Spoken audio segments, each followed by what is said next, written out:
सरकारच्या वतीने आदरणीय मनोजदादा जरांगे पाटील साहेबांची त्यांच्या ज्या मागण्या आणि त्या संदर्भात त्यांना जे कागदपत्र पाहिजे ते सर्व सरकारच्या वतीने मनोजदादांना देण्यात आलेले आहे। आणि त्यांनी सांगितल्याप्रमाणे आणि सकाळी पूर्वी सुद्धा आमचे सचिव श्री मांगे आणि पूर्ण टीमने मनोजदादांशी सविस्तर चर्चा केलेली होती आणि अनेक मुद्दे जे त्यांनी मांडले त्याच्यामध्ये सविस्तर चर्चा ही स्वतः मुख्यमंत्री महोदयाने केली। स्वतः त्यांनी आपल्या वेगवेगळ्या डिपार्टमेंटना आदेश दिले आणि एकंदरच ही एवढी मोठी लढाई जी मनोजदादांनी आपल्या समाजासाठी केली त्यांना अपेक्षित अशी सर्व कागदपत्र ही सरकारने मनोजदादांना दिलेली आहे आणि त्यांना विनंती केलेली आहे की आपण हे आता आपलं जे उपोषण आहे ते मागे घ्यावं। त्यांनी सर्व कागदपत्रांची खात्री केलेली आहे, परंतु त्यांचं म्हणणं असं सुद्धा होतं की ज्या शिंदे साहेबांनी सातत्याने माझ्याशी संपर्क साधला आणि हे काम करण्यामध्ये त्यांनी खरोखर आपल्याला मदत केली, त्यांनी समाजाला भेटायला आणि माझं उपोषण सोडण्यासाठी स्वतः तिथं यावं आणि नंतर त्यांच्या हस्ते मी आपलं उपोषण सोडेन। तर मगाशी मी आणि आमचे उपनगरचे पालकमंत्री लोढा साहेब दोघांनी त्यांच्याशी चर्चा केली आणि मुख्यमंत्री महोदयांशी सुद्धा दादांचं बोलणं झालं आणि त्याप्रमाणे उद्या सकाळी 8 वाजता स्वतः मुख्यमंत्री मनोज दादांचं उपोषण सोडण्यासाठी इथे येणार आहेत आणि त्यांच्या हस्ते त्या ठिकाणी न्यूज देऊन जे समाजासाठी काम केलेलं आहे एका दृष्टीने हा विजय आहे आणि तो विजय साजरा मुख्यमंत्र्यांच्या हस्ते त्यांनी न्यूज देऊन विनंती केलेली असतात तुमचं सगळं ते बोलतील, परंतु एक म्हण आहे की everything is well that ends well, याचा शेवट चांगला होतो ते सगळं बोलत आणि त्याच्यामुळे अतिशय चांगला असा लढा संपूर्ण समाजासाठी म्हणून दिला त्याच्याबद्दल मुख्यमंत्री महोदयांच्या वतीने त्यांचं मनापासून आणि त्यांना विनंती करतो की त्यांनी आपल्याला समजून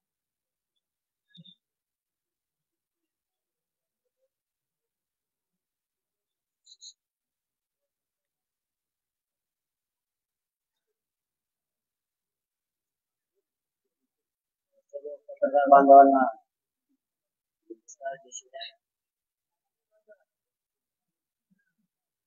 आपला जो लढा होता मराठा समाजाच्या 54 लाख नोंदी सापडल्या, या नोंदी त्याचे प्रमाणपत्र तातडीने देण्यात आले आणि ज्या नोंदी सापडल्या त्या परिवारांना सुद्धा तातडीनं ताबडतोब प्रमाणपत्र वितरित करण्यात यावे। ही प्रक्रिया सुरू झाली। 57 लाखांपैकी 37 लाख प्रमाणपत्र वाटप करण्यात आले। डाटा सुद्धा आपल्याला ते आता थोड्या दिवसात देणार आहे, तर ते डाटा प्रक्रिया मोठी आहे त्यामुळे तेही त्यांनी मान्य केले।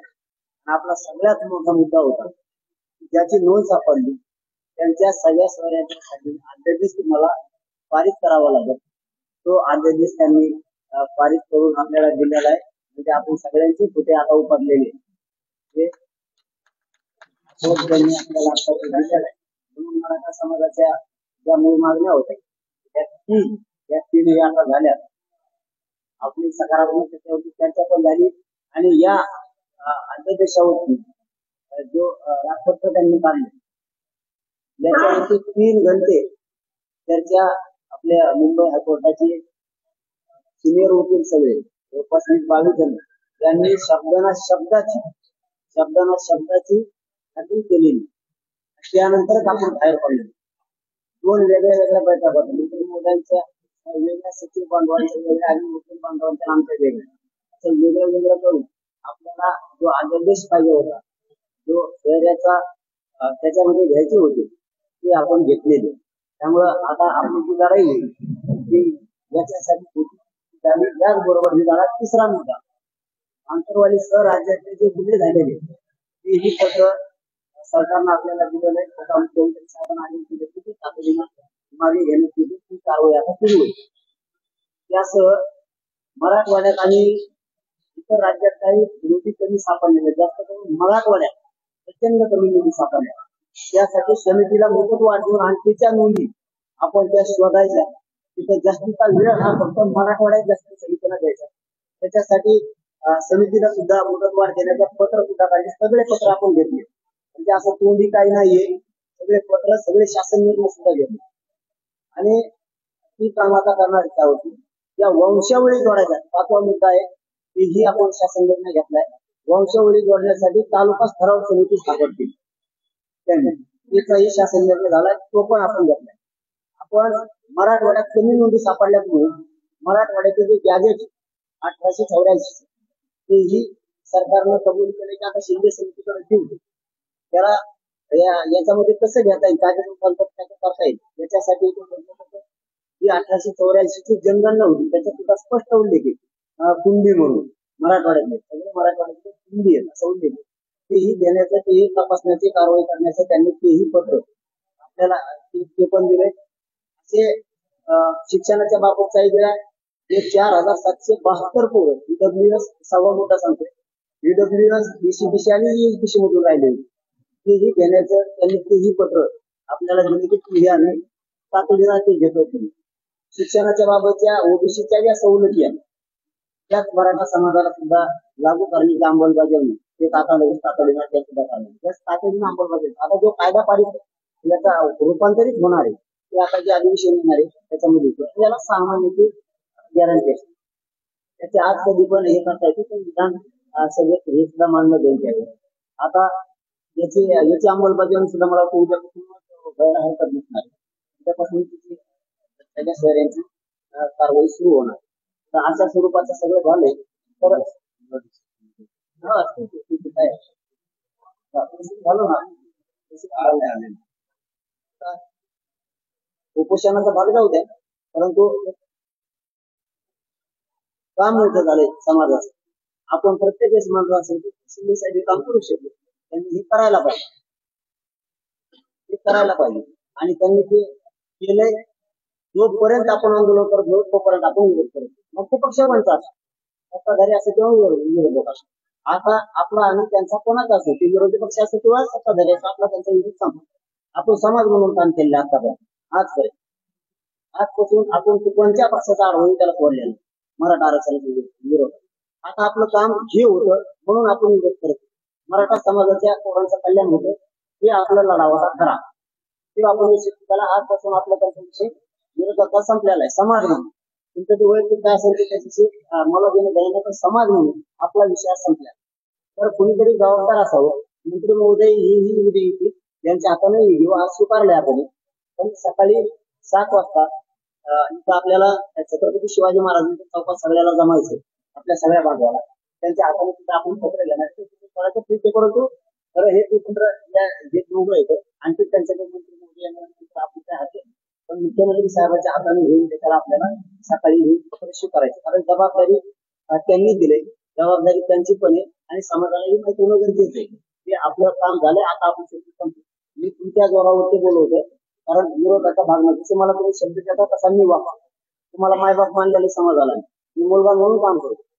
मला शब्द देतात त्याच्या वेळेस मी मंत्र्यांना बोलवतात, तुम्ही नाही म्हणजे मी बोलवतो. त्याच्यामुळे खाली आता सगळ्या पोरांना जाऊन विचारले, त्यांनाही सगळं सांगितलं. निर्णय हा वर सांगू का असं विचारून आलो. त्यांना सगळे पत्र सुद्धा दाखवले. समाज म्हणजे मी तर एकटे सध्या समाजच. त्यांना सगळे दाखवल्याच्या नंतर ते म्हणले हो. म्हणलं मुख्यमंत्र्यांना बोलवायचंय का? तुम्ही बोलावत असले तर बोलवतो.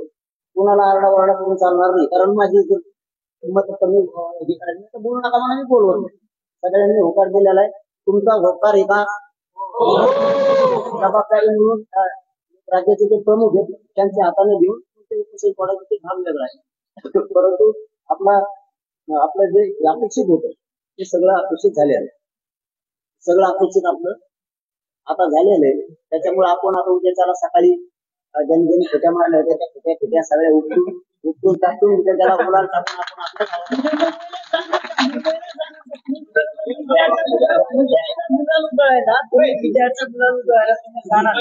मुंबईत जाणार आम्हाला आधी मुंबईत आहे ना, आम्हाला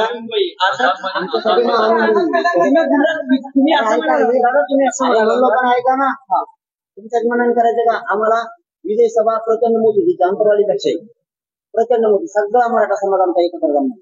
आम्हाला तसं ठिकाण बघायचं, 2-3 जागा टाकून आम्हाला बाहेर नाही. आम्ही उद्या सकाळी इथे घेणार त्यांच्या हातानं आणि आम्ही तारीख डिक्लेअर करणार आहे. या तारखेला विजय सभा महाराष्ट्राला मराठी. चला धन्यवाद.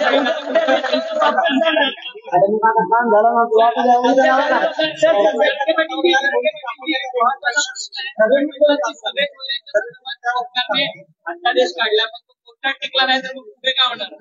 अरे बाबा वावर आहे 7-12 मिळालाय आम्हाला.